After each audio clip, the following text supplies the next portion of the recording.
그리고 나서 이 아이가 하겠어 라고 네. 이야기하는, 이럴 때 쓰는 게 바로 성적 자기결정권이다. 그래서 아이가 스스로 선택할 수 있게 해야지. 안녕하세요. 성교육 강사 이시훈입니다.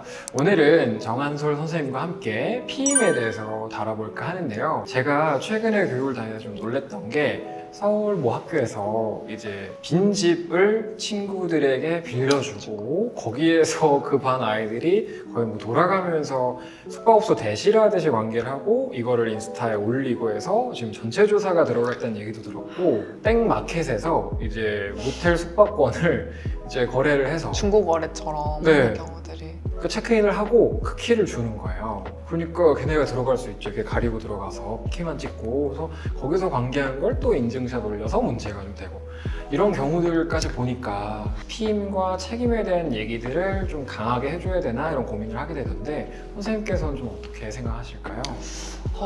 아직까지 우리나라 성교육이 이렇게 막 체계적으로 이루어지는 게 없다 보니까 피임 교육을 해줘야지, 네. 요거라도 해줘야지 싶어서 뭐 콘돔을 교육한다거나 하는 경우들이 많이 생기고 있죠. 네. 어른들이 학생들에게 이 피임 교육, 특히 콘돔 같은 것들을 어떻게 사용하는지를 교육을 하면, 정말 너가 만약에 네. 혹시나 하는 상황이 생긴다면 네. 그때 적어도 이거를 꼭 사용하도록 해라 네네. 라는 의미로 이걸 가르쳐 주는 건데, 네. 이제 그걸 듣는 학생들은 콘돔 사용법 배웠네?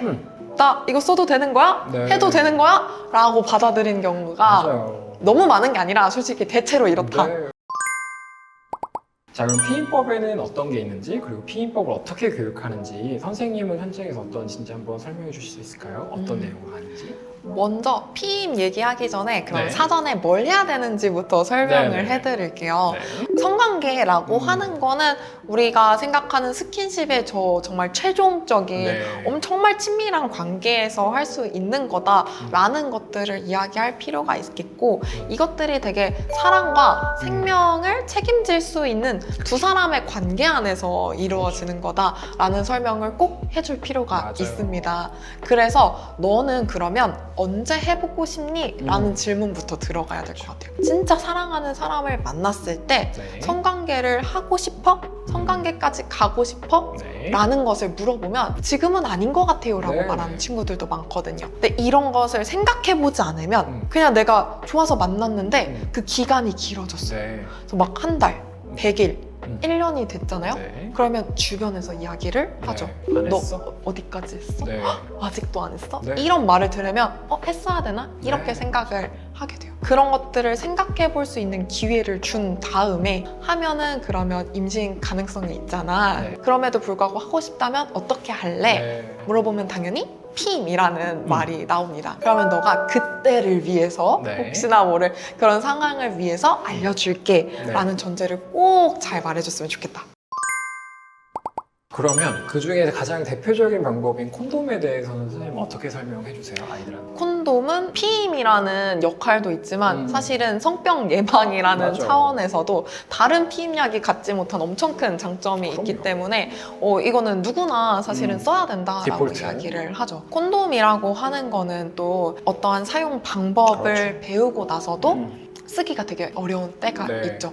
정말 준비된 상황이었다고 해도 뭐 스킨십을 하다가 네. 언제 이걸 꺼내지? 네, 타이밍을 언제 봐야 돼? 타이밍에 대한 고민을 네. 되게 많이 하고, 그리고 여성의 입장에서도 마찬가지로 내가 이걸 꺼냈을 때 되게 경험 많은 여성으로 보는 건 아닌가라고 네. 생각을 하고, 실제 남학생들한테 물어봐도 그걸 어. 걔가 왜요? 이렇게 말을 하는 경우가 있거든요. 맞죠.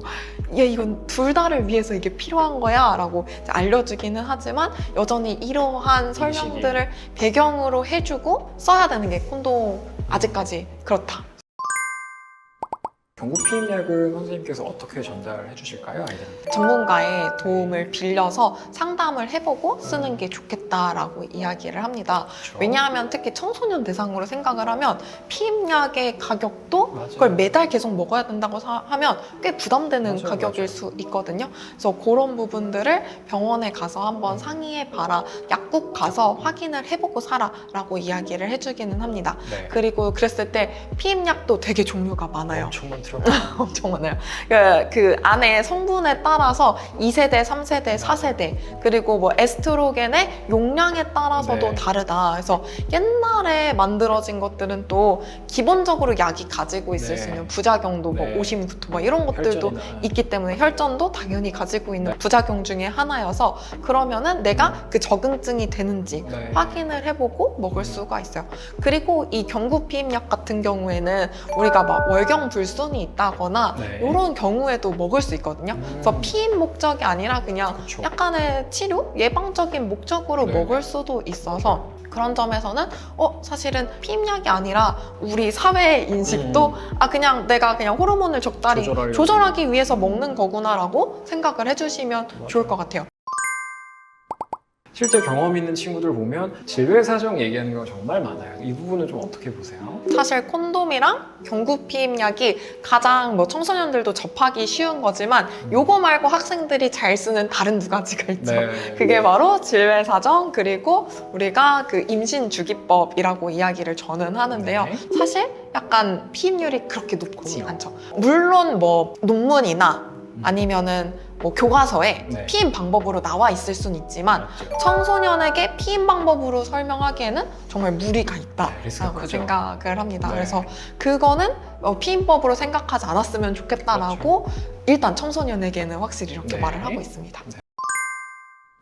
사실 제가 일부 지역을 교육을 다니면 이제 유학을 보내며 내 딸아이에게 임플란론을 시술해서 보내는데 어떻게 생각하시느냐 이렇게 말씀하신 경우가 많아요. 이 피임법에 대해서는 좀 어떻게 보고 계세요, 선생님? 우리가 시술적으로 할 수 있는 게 크게 임플란론과 자궁내 장치가 있을 수 있을 텐데 네. 이제 자궁내 장치는 안쪽으로 넣어야 되다 보니까 우리가 아직 성 경험이 없는 사람들한테 하기에는 좀 우리가 지양 별로 하지 않고 있고 네. 그다음에 그냥 피하로 삽입할 수 있는 임플란론을 네. 생각을 하게 되는 것 같아요. 그리고 요것이 기간이 네. 3년에서 5년 정도 딱 되기 때문에 네, 딱. 임플란론이 딱 3년이잖아요. 그러다 보니까 딱 유학가는 맞아요. 3년과 맞아서 이거를 하면 어떻겠냐라고 네. 질문을 해 오시는 경우가 있죠. 그랬을 때는 저는 네. 여쭤봐요. 이 학생이 정말 연애에 관심이 많고 네. 이런 성관계에 대해서 올바르게 인식하고 있냐라고 음. 먼저 여쭤봅니다. 네. 그리고 나서 이 아이가 나도 혹시라도 모르니까 네. 어떤 경우가 있을지 모르니까 하겠어라고 네. 이야기하는 이럴 때 쓰는 게 바로 성적 자기 결정권이다. 그래서 아이가 스스로 선택할 수 있게 해야지 애는 아직 생각이 없는데 네. 그냥 부모님만 생각하셔가지고 네, 네. 하려고 하는 경우는 저는 그렇게 추천드리고 싶지 그렇죠. 않다라고 네. 이야기를 합니다. 일부 애들은 선생님 저 정관 수술하면 안 돼요? 뭐 이런 경우가 있어요. 이거 어떻게 접근해야 돼요, 선생님? 이렇게 쉽게 접근하면 안 되잖아요. 그렇죠. 우리 정관 수술이 이렇게 뭐 묶는다, 우리 네. 정관 결찰술이라고 해서 네. 묶는다라고 하지만 이게 소작시키기도 네, 하거든요. 그렇죠. 세운다라고 네, 하죠. 그래서 영구적인 방법, 비가역적인 네. 되돌릴 수 없는 방법이기 때문에 네. 정말 특히 어린 나이에서는 사실 30대, 40대에서도 네. 특히 30대에서는 절대 권하지 않는 병원에서 맞아요. 그런 수술이거든요. 병원에서도 그래서 거의 안 시켜. 10대, 20대는 거의. 말이 안 네, 되죠, 네. 사실은. 그리고 혹시나 이 영상을 보시는 학부모 양육자님 혹은 아이 중에 이미 관계를 했고 현대적인 피임법을 안 했어. 그래서 불안해. 지금 당장 어떻게 해야 되지? 이런 경우가 있을 것 같아요. 타우 피임약, 응급 피임약에 대해서 얘기를 해줘야 될 부분도 있을 것 같은데 이 부분은 뭘 신경을 좀 쓰면 될까요, 선생님? 사후 피임약과 응급 피임약이라고 말하는데 물론 이런 교과서 같은 데 보면은 사후 피임약이라고 많이 나오기도 맞아요. 해요. 옛날 근데 저는 근데 단어가 주는 그럼요. 느낌도 너무 중요하다고 생각하는데 사후라는 말을 들으면 네. 되게 자연스럽게 그냥 성관계 후에 먹는 네. 약이라고 생각이 나도 모르게 든단 말이죠. 근데 네. 그런 게 아니라 응급 피임약이다.